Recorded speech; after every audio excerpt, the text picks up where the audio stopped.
Hi everybody, happy Saturday. Hope you're having a great day so far, having a great weekend, and life is good. Let's see here. Anything happening? I think, well, I'm here on Saturday.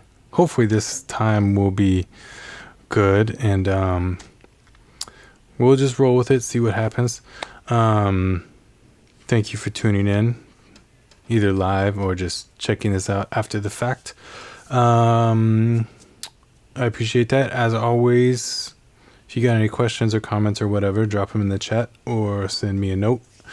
I would love to help you understand music a little bit more. Just help you unlock some doors for yourself. Let's see here. I guess that's about it. Let's just jump right in. I wrote down in the notes for today that this is going to kind of piggyback off of what was talked about on the September the 10th, which was where we had two discrete perfect fifths. I mean, I'm going to play a perfect fifth in my left hand. I'm going to play a perfect fifth in my right hand. And I'm not really going to worry about anything else in that other than I'm going to keep those two perfect fifths.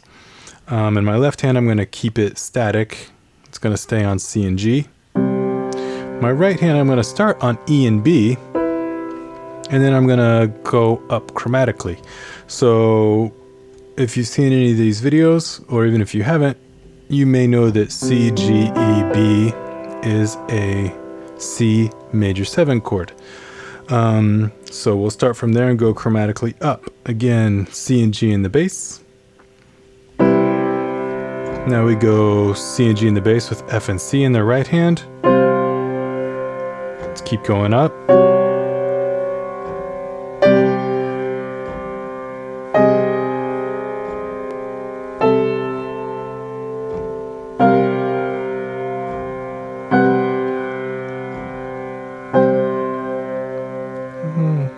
Go back down.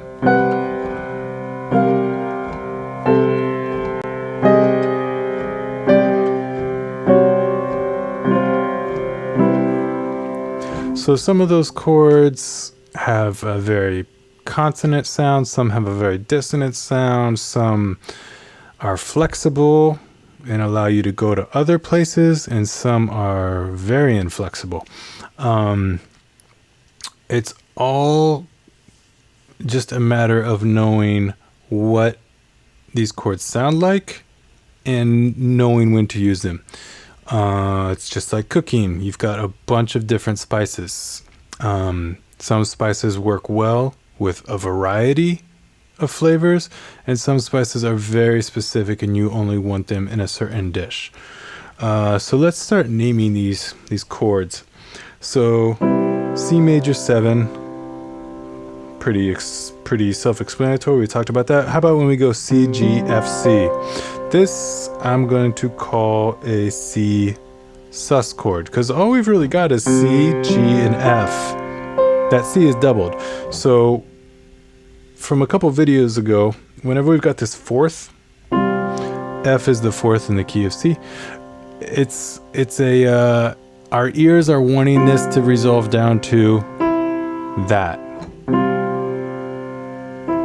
So it's suspended. We call it a suspension because it's holding us in suspense, waiting for us to resolve this fourth down to a major third.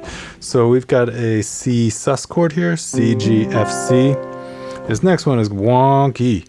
C, G, F sharp, C sharp. Very dissonant chord. I would just call this, I would just label it what it is, a C, G, F sharp, C sharp chord. Because C is 1, G is 5, I would maybe call this a sharp 11. And I would call this, there's a case to be made for calling it a flat 9. Sharp 11, flat 9, if that's not too difficult for the brain to deal with both sharps and flats at the same time. You could also, you could call it a Instead of a sharp 9, you could call it, or excuse me, instead of a flat 9, you could call it a sharp, I guess you call it a sharp 1 if you wanted to. That's pretty uncommon, but that's what it is. Or if you wanted to just call it C, G, and then flat 5, flat 9, you could do that as well. Let's keep going. C, G, G, D. This is kind of it's very similar to the C sus chord that we had a couple of chords earlier. It's just C, G, and D. So I mean, you could just call that, I would just call that a C, G, D. The same way that this 4, that F wants to resolve down to a E, that 4 to 3, this 2 or 9 wants to resolve down to an 8 or 1. I'll actually play those together. Right, that's pleasing. We like that. Our ears like that resolution.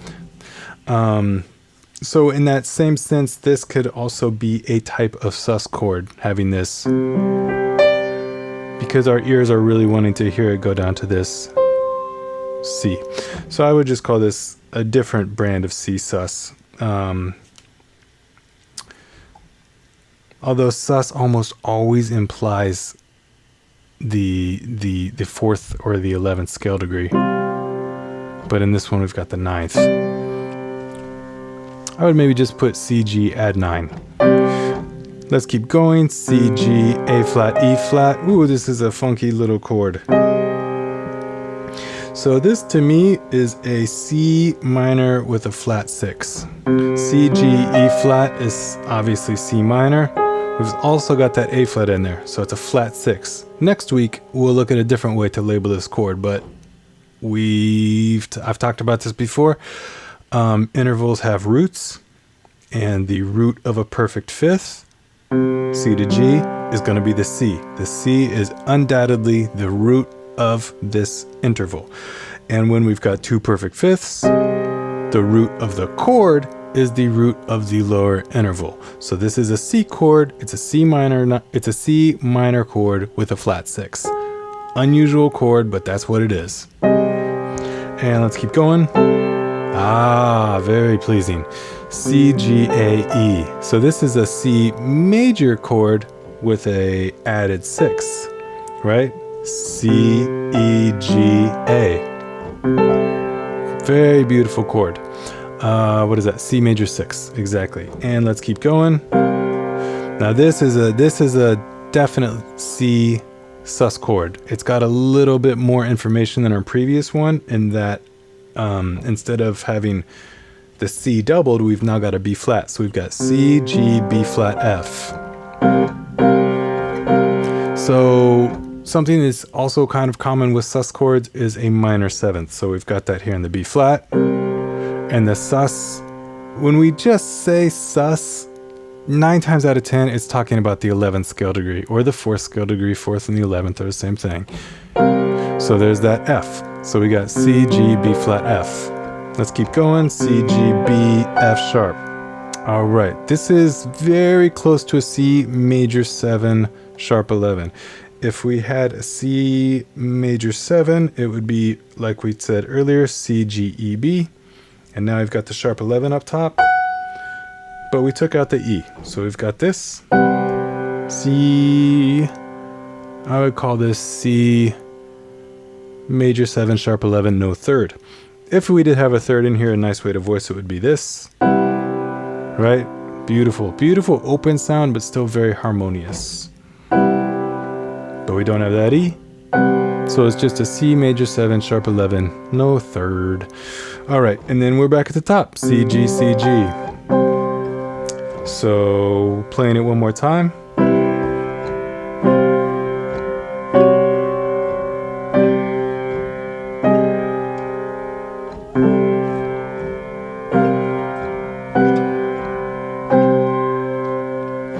All right. So that's just to give some ideas about how to create chords with our two perfect fifths. Like I said, perfect fifths definitely have an interval, they definitely have a root. That interval definitely has a root, and then we can come up with the root of the chord based on whichever perfect fifth is lower. That's why I've been looking and listening to these chords as two discrete perfect fifths. It helps us analyze them, and it's a great way to voice chords. So I hope that was cool. Hope that was helpful. I hope to see you next Saturday at 5 p.m. Eastern time. If anybody would like some private instruction, either about music theory, maybe even music production, let me know. I offer a 100% money back guarantee, so you've got nothing to lose. I just want to help you with music. I want to pass on what I've learned so that I can help you out. Thanks again. Have a great have a great Westie weekend, and I will see you all next week at 5 p.m. Eastern time on Saturday. All right, bye-bye.